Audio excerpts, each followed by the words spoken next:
You just agreed to something you didn't want to do again. Here's why your brain betrayed you. Picture this. It's Tuesday afternoon.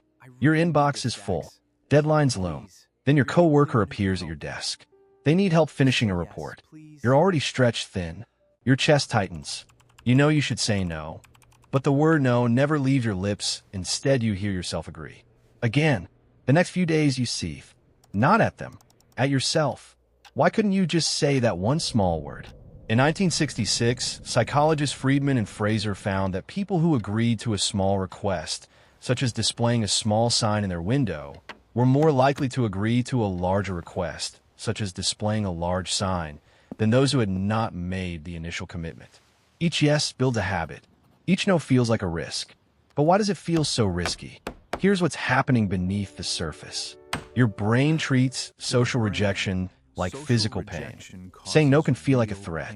Robert Cialdini's commitment and consistency principle, as outlined in his 1984 book Influence, The Psychology of Persuasion, states that people tend to follow through on commitments they've made in order to appear consistent, even when it costs you.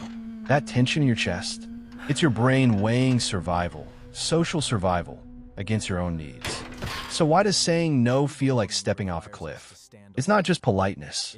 Brown and Levinson's politeness theory, as outlined in their 1987 book Politeness, Some Universals in Language Usage, suggests that people use politeness strategies to maintain social harmony and avoid conflict. Your brain treats social rejection like a threat to your place in the group. That tightness in your chest, it's your nervous system choosing short-term harmony over what you truly need. The discomfort of saying no fades, but the cost of another yes can last far longer.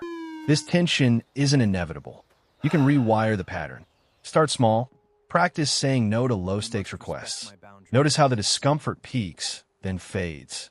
Each time you choose your boundary over harmony, your brain learns rejection isn't danger.